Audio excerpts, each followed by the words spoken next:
O emprestador de dinheiro da Babilônia. 50 moedas de ouro. Nunca antes na vida tinha Rodan, o fabricante de lanças, carregado uma quantia dessas em seu alforje de couro.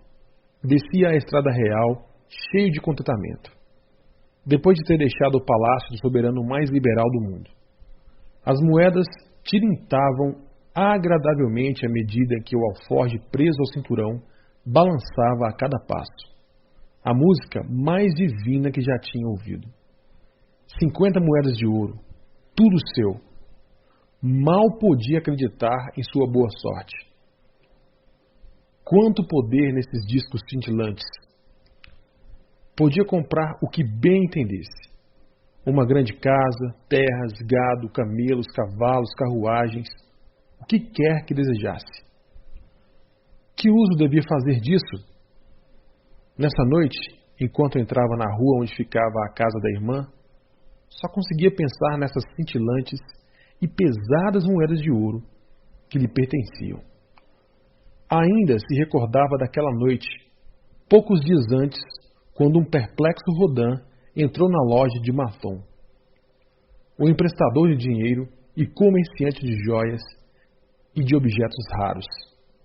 Sem sequer olhar à direita ou à esquerda para os artigos multicores cuidadosamente dispostos, ele atravessou o salão, dirigindo-se imediatamente para os fundos. Ali encontrou o amável Mathon, refestelado sobre um tapete, enquanto um escravo negro servia-lhe finas iguarias. Venho em busca de seus conselhos, pois me encontro desorientado.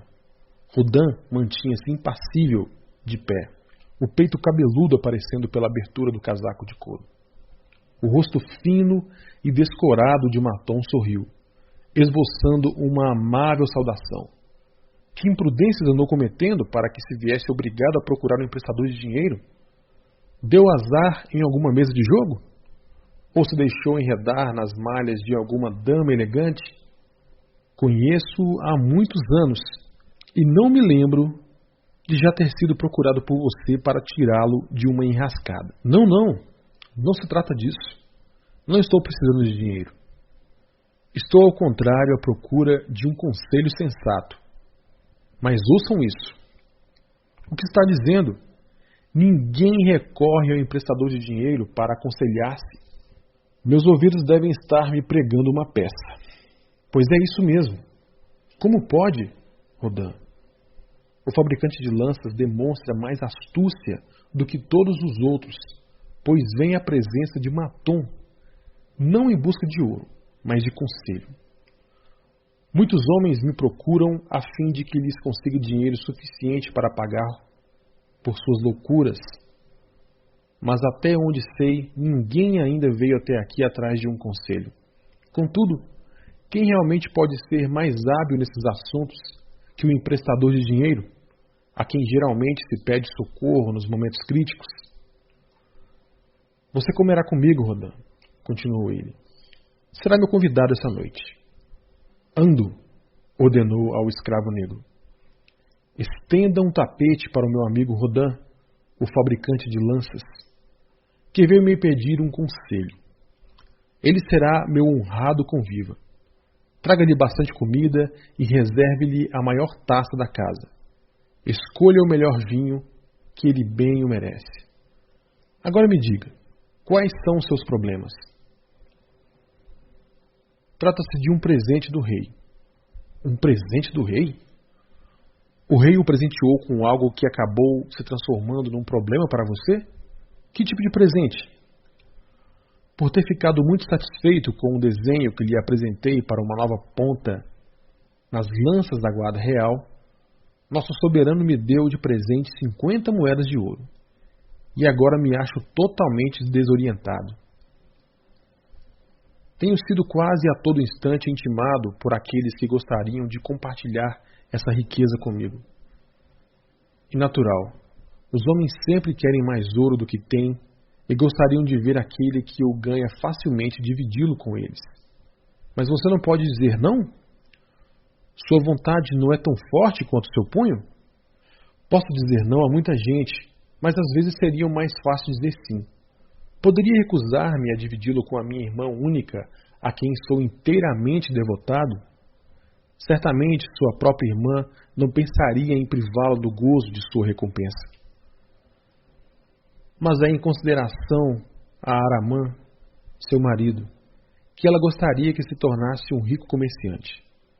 Ela acha que ele nunca teve uma chance e me implora que lhe empreste esse dinheiro, a fim de que ele possa tornar-se um próspero comerciante, pagando-me então a partir de seus lucros.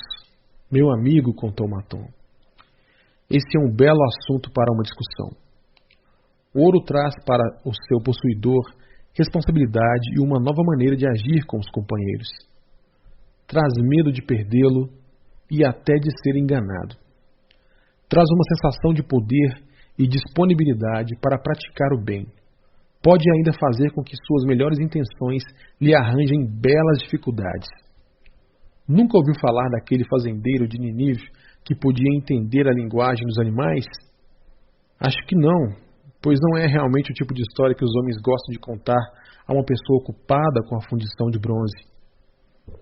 Mas quero contá-la a você, para que saiba que pedir emprestado e emprestar significa muito mais do que o simples fato de o ouro passar das mãos de uma pessoa para as mãos de outra pessoa. Esse fazendeiro, que podia entender a conversa que os animais mantinham entre si, demorava-se toda a noite no quintal da fazenda justamente para ouvir o que eles diziam. Uma noite, ele ouviu o cavalo queixando-se ao asno dos rigores da sua sorte. Trabalho puxando o arado de manhã até a noite. Por mais quente que esteja o dia, por mais cansadas que se sintam minhas pernas, por mais que o laço esfole meu pescoço, sou obrigado a dar conta do recado. Você, entretanto, é uma criatura que tem suas horas de descanso. Você é forrado com mantas multicores e não tem mais que carregar nosso amo aos lugares aonde ele deseja ir. Quando o homem não sai, você fica descansado e comendo a grama verde durante todo o dia. O asno, apesar de seus famosos coices, era um bom companheiro e simpatizava com o cavalo. Meu bom amigo, replicou ele, você realmente trabalha muito pesado. Eu gostaria de ajudá-lo. Por isso direi como pode fazer para ter um dia de descanso. Pela manhã, quando o escravo vier para amarrá-lo ao arado, deite-se no chão e solte os maiores gemidos que puder, para que ele diga que você encontra-se doente e não tem condições de trabalhar. Assim fez o cavalo. E no outro dia o escravo saiu à cata do amo para comunicar-lhe que o cavalo estava doente e não podia ser amarrado ao arado. Então disse o fazendeiro: use o asno para fazer o serviço. Durante o dia, o asno, que só tinha querido ajudar um companheiro, viu-se compelido a dar conta da tarefa do outro. À noite, depois de desamarrado do arado, seu coração estava amargo, as pernas em frangalhos, o pescoço todo esfolado. O fazendeiro tinha permanecido no terreiro para escutar. O cavalo iniciou a conversa. Você é um bom amigo. Devido ao seu sábio conselho, pude descansar durante todo o dia. Enquanto eu, reclamou o asno, sou como toda essa gente de bom coração, que começa por ajudar um amigo e acaba sendo obrigado a fazer as tarefas dele. A partir de agora, você deve puxar como sempre o arado, pois ouviu o amo ordenar ao escravo que o leve para o açougueiro se ficar doente de novo. Tomara que ele o faça mesmo, pois você é um companheiro preguiçoso. A partir de então, não se falaram mais. Aquele episódio tendo acabado com a amizade dos dois, saberia me dizer a moral dessa história, Rodin? É uma boa história, respondeu Rodin. Mas não percebo que moral pode haver. Não achava que você saberia. Mas existe, e é muito simples. Apenas isto. Se deseja ajudar um amigo, faça-o, mas de modo que os fardos dele não sejam colocados sobre os seus ombros. Não tinha pensado nisso. É uma sábia moral. Não quero assumir os fardos do marido de minha irmã. Mas há uma coisa. Você empresta a muita gente. Os que pedem emprestado não lhe pagam? Maton sorriu. O sorriso daqueles cuja alma está repleta de experiências da vida. Que emprestado? De dinheiro teria êxito se os que pedem emprestado não pudessem pagar? O emprestador não deve ser sensato e considerar cuidadosamente se seu ouro terá um desempenho proveitoso para o credor e se voltará em maior quantidade para ele, ou se será devastado por uma pessoa incapaz de fazer um uso inteligente do dinheiro, deixando-o sem seu tesouro e obrigando aquele que fez o empréstimo a um débito que não pode acertar?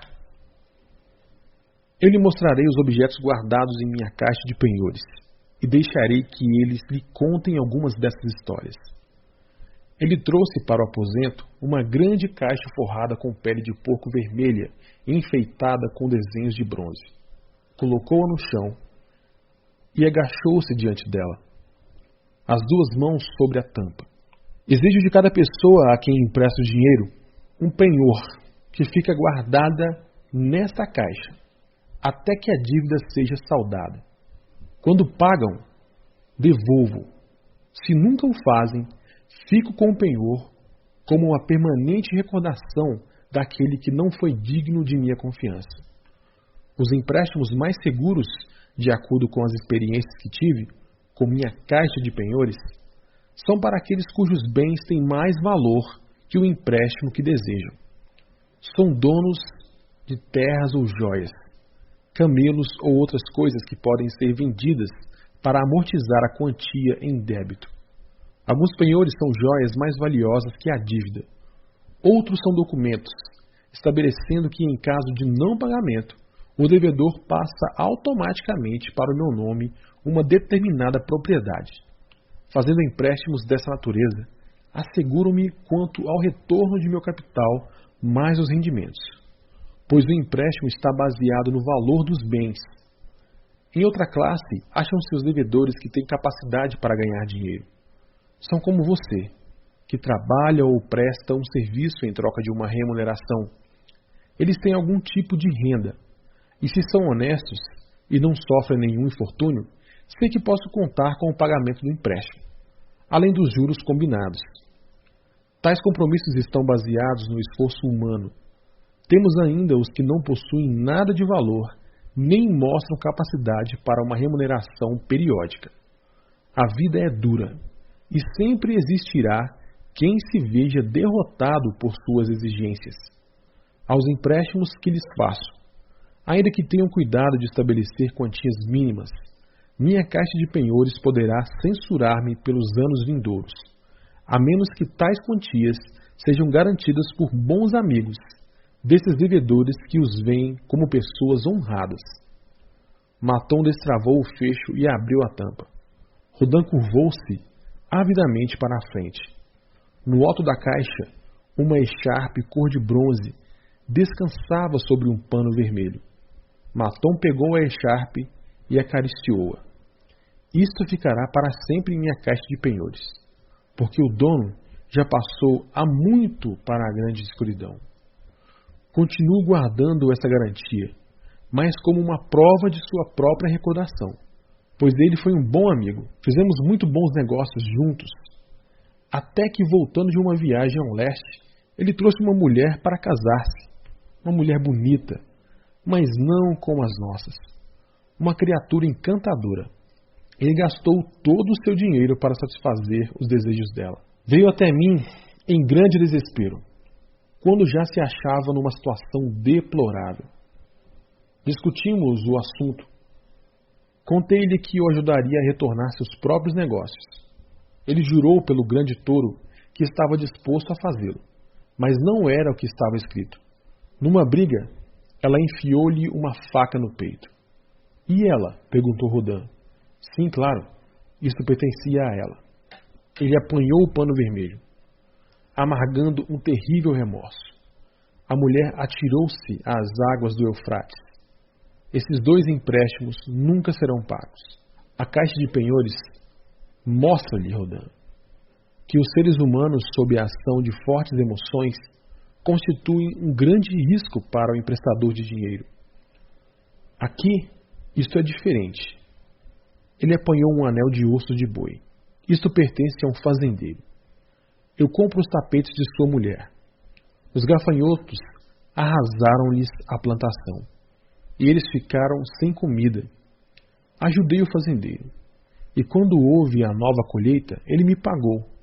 Mais tarde ele voltou e me falou de estranhas cabras numa distante terra, tal como as tinha descrito um viajante. Animais com pelos tão finos e macios que deles se podiam fazer tapetes mais belos que quaisquer outros já vistos na Babilônia. Queria trazer um rebanho, mas não tinha dinheiro. Assim, emprestei-lhe dinheiro para a viagem e para comprar as cabras. Agora sua criação já começou, e no próximo ano surpreenderei os nobres da Babilônia com os mais caros tapetes que sua grande fortuna pode comprar. Em breve, estarei devolvendo seu anel. Ele insiste em me pagar imediatamente. Alguns clientes fazem isso? Perguntou Rodan. Se pedem para propósitos que lhes tragam de volta o dinheiro, sim. Mas se pedem por causa de suas imprudências, é preciso ter cuidado, pois você pode acabar ficando sem o seu dinheiro. Fale-me sobre isto, solicitou Rodan, retirando da caixa um bracelete de couro incrustado com joias de raro desenho. As mulheres agradam ao meu bom amigo, caçoou Maton. Ainda sou muito mais jovem que você, retorquiu Rodan. Concordo, mas desta vez você está supondo uma história de amor onde ela não existe. A dona deste penhor é gorda, enrugada e tagarela o tempo todo, quase me levando à loucura. Houve um tempo em que ela e o marido tinham dinheiro e eram bons clientes, mas as coisas começaram a dar errado para o lado deles. Ela tem um filho a quem gostaria de tornar um comerciante. Assim me procurou e pediu-me dinheiro emprestado para que o filho pudesse entrar como sócio do líder de uma caravana que viajava com seus camelos, negociando numa determinada cidade o que compravam em outra. Este homem revelou-se um tratante, pois deixou o pobre do rapaz perdido numa cidade longínqua, sem dinheiro nem amigos, dando-o fora enquanto ele dormia. Talvez ele me pague quando for adulto. Até lá, não tenho rendimento algum sobre o empréstimo. Só muita conversa. Mas devo admitir que as joias valem mais do que a dívida. Ele pediu seu conselho quanto à sensatez do empréstimo? Muito pelo contrário. Ela mesma imaginou o filho como um rico e poderoso homem da Babilônia. Sugerir outra coisa teria deixado a mulher enfurecida. Tentei com habilidade dissuadi-la. Eu sabia dos riscos que esse jovem inexperiente estava correndo, mas como ela estava oferecendo um penhor, não pude recusar. Isto, continuou Maton, balançando um pedaço de cordão de embrulho amarrado num nó, pertence a Nebatur, o negociante de camelos. Quando ele compra um rebanho cujo valor ultrapassa suas reservas, ele me traz este nó, e eu lhe empresto de acordo com as suas necessidades. É um sábio negociante. Tenho confiança em seu bom tirocínio, e posso emprestar-lhe livremente. Muitos outros comerciantes da Babilônia gozam de credibilidade junto a mim por causa do comportamento correto que costumam ter. Seus penhores entram e saem frequentemente da minha caixa. Bons comerciantes são uma vantagem para a nossa cidade. Isso permite que os ajude a manter os negócios que tornam a Babilônia tão próspera. Maton apanhou um besouro feito de turquesa e atirou-o desdenhosamente ao chão. Um escaravelho do Egito. O dono dele não está preocupado com o que eu recebo de volta ao meu dinheiro. Quando o cobro, ele me responde: como posso pagar se o destino me persegue? Você já tem muito. O que posso fazer? O penhor pertence, na verdade, a seu pai, um homem de valor, de parcos recursos, que teve de hipotecar terras e gado para sustentar os empreendimentos do filho. O jovem conseguiu algum sucesso no início e logo ficou empolgado com a perspectiva de obter uma grande fortuna. Era ainda imaturo e suas empresas foram à bancarrota. A juventude é ambiciosa. Ela gostaria de encontrar atalhos para a riqueza e as boas coisas que esta propicia, para conseguir ficar rapidamente rico. O jovem é capaz de fazer empréstimos insensatos. Como ainda não reuniu um bom número de experiências, não percebe que uma dívida desesperada é como poço profundo, aonde se pode descer muito depressa, e ali ficar por muitos dias, lutando em vão para sair. É um poço de lamentações e remorsos, aonde não chega a luz do sol e a noite não traz um sono reparador. Mas não costumo tirar a força daqueles que pedem dinheiro emprestado. Encorajo-os na verdade. Recomendo-os sempre, desde que seja para um bom propósito.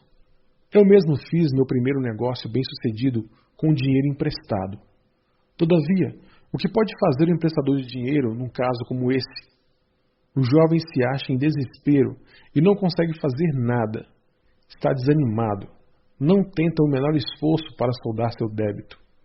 Meu coração luta contra a ideia de privar o pai de sua terra e de seu gado. Você está me contando muita coisa que eu realmente queria saber, arriscou Rodin. Mas ainda não respondeu à pergunta que lhe fiz. Devo emprestar minhas 50 moedas de ouro ao marido de minha irmã? Elas representam muito para mim. Sua irmã é uma excelente mulher, porque tenho grande estima. Se o marido dela me procurasse para pedir 50 moedas de ouro, eu o interrogaria quanto ao uso que estava pretendendo dar a uma soma como essa. Se ele me respondesse que seu desejo era tornar-se um comerciante e investir em joias e suprimentos finos, eu diria: quais são seus conhecimentos nesse ramo de negócios? Você sabe onde comprar a preços mais baixos? Sabe aonde vender a preços vantajosos? Ele pode dizer sim a todas essas perguntas? Não, não pode, admitiu Rodin. Ele já me ajudou na fabricação de lanças e nas lojas. Então ele diria que seus propósitos não são sensatos. Os comerciantes devem aprender o seu ofício, por mais valiosa que fosse. Sua ambição não teria chance de sucesso, e não lhe emprestaria dinheiro algum. Mas vamos supor que ele dissesse: sim, já ajudei muitos comerciantes. Sei como viajar a Esmirna e ali comprar a preços baixos os tapetes tecidos pelas donas de casa. Conheço igualmente homens ricos na Babilônia dispostos a pagar bem por eles. Eu diria: seu propósito é sensato e sua ambição louvável. Ficarei feliz em emprestar as 50 moedas de ouro, se você me der uma garantia equivalente ao valor do débito. Digamos que ele contra-atacasse. Não tenho outra garantia senão minha condição de homem honesto e a palavra de que lhe pagarei bem pelo empréstimo. Eu seria obrigado a ponderar.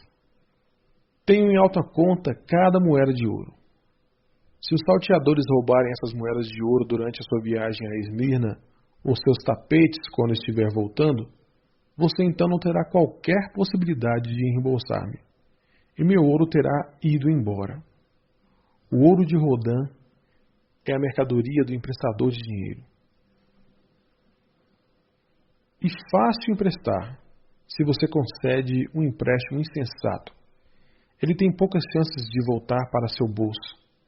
O emprestador prudente deseja não o risco do empreendimento, mas a garantia de que vai ser pago. É uma coisa boa socorrer os que estão em apuros, ajudar aqueles a quem o destino tem reservado contrariedades pesadas, prestar assistência aos que estão começando, para que eles possam progredir e tornarem-se cidadãos de valor. Mas tudo isso deve ser propiciado com sensatez. Você com certeza ainda se recorda do asno da história. Em nosso desejo de ser úteis, podemos correr o risco de carregar os fardos que pertencem a outrem. Novamente, me desviei de sua pergunta, Rodin. Mas ouça minha resposta. Guarde consigo suas 50 moedas de ouro. Aquilo que você ganha com seu trabalho e aquilo que lhe dão como uma recompensa pertencem a você. E ninguém tem o direito de compartilhá-los a menos que você mesmo tenha essa intenção. Se quiser emprestar seu dinheiro a fim de aumentar sua fortuna, faça-o com cautela e diversificando os clientes. Não gosto de dinheiro parado, mas menos ainda de dinheiro mal emprestado. Há quantos anos trabalha como fabricante de lanças? 3 anos completos. Quanto guardou sem contar o presente do rei? 3 moedas de ouro. Em cada ano trabalhado, você deixou de adquirir boas coisas para economizar de seus vencimentos 1 moeda de ouro? É como está dizendo. Então poderia economizar em 50 anos de trabalho 50 moedas de ouro por sua abnegação? Seria realmente uma vida inteira de trabalho. Acha que sua irmã desejaria acabar com as economias de 50 anos de trabalho para que seu marido possa fazer uma tentativa na profissão de comerciante? Bem, nos termos que você está usando, não. Então vá até ela e diga-lhe: trabalhei todos os dias, exceto os de descanso, durante 3 anos, da manhã à noite, e recusando a mim mesmo muitas coisas que meu coração desejava. Minhas economias em cada ano de trabalho e renúncia não passam de 1 moeda de ouro. Você é minha irmã favorita. E eu gostaria que seu marido encontrasse algo que lhe trouxesse bastante prosperidade. Se ele submeter a mim um projeto que pareça sensato e cabível a meu amigo Maton, então lhe emprestarei de bom grado minhas economias de 1 ano inteiro, para que ele possa ter uma oportunidade de provar que tem condições de ser bem-sucedido. Faça isso. E se ele tiver dentro de si a alma dos exitosos nos negócios, não encontrará dificuldade em prová-lo. Se falhar, ficará devendo a você uma quantia que poderá pagar-lhe em pouco tempo. Sou um emprestador de dinheiro porque tenho mais ouro do que posso usar em meu próprio negócio. Faço com que esse excedente trabalhe para os outros e dessa forma produza mais ouro. Não posso me dar ao luxo de correr o risco de perdê-lo, porque trabalhei muito e recusei a mim mesmo muitas coisas para ter condições de guardá-lo. Por isso, não o emprestarei mais, se não estiver certo de que ele se acha em boas mãos e que voltará para mim. Tampouco o emprestarei se não estiver convencido de que seus ganhos podem ser imediatamente pagos. Contei-lhe, Rodin, alguns dos segredos de minha caixa de penhores. Por eles, você pode perceber as fraquezas dos homens e a ânsia que experimentam em pedir emprestado, ainda que não estejam suficientemente certos de que terão como saldar a dívida. Por aí você pode ver quão frequentemente suas altas esperanças de obter grandes lucros, se apenas tivessem dinheiro, não passam de esperanças falsas, que eles não têm capacidade nem treinamento para entender. Agora, Rodin, você tem condições de usar sua recompensa para ganhar mais ouro. Pode até tornar-se, se quiser, um emprestador de dinheiro, se souber preservar adequadamente o seu. Ele produzirá muitos lucros para você e será uma rica fonte de satisfação e vantagens durante todos os dias de sua vida. Mas se deixar escapá-lo, ele será uma fonte constante de remorso e lamentações. O que deseja mais para esse ouro que você tem guardado no alforje? Guardá-lo com segurança. Bem falado, replicou Maton, aprovando. Primeiro, deseja guardá-lo com segurança. Acha que sob a custódia do marido de sua irmã ele estaria realmente a salvo de uma possível perda? Temo que não, pois ele não é um bom guardador de dinheiro. Portanto, Não se deixe enlear por qualquer sentimento de obrigação em confiar seu tesouro a quem quer que seja. Se quiser ajudar sua família e amigos, busque outros meios que não de arriscar a perda de seu tesouro. Não esqueça que o ouro consegue escapulir de modo inesperado das mãos de todos aqueles que não sabem guardá-los com inteligência. Consumir sua fortuna de maneira extravagante é o mesmo que deixar que os outros acabem com ela por você. Depois da segurança, o que deseja para seu tesouro? Que ele me faça ganhar mais dinheiro. Novamente fala com sabedoria. Ele foi feito para ganhar e crescer o máximo possível.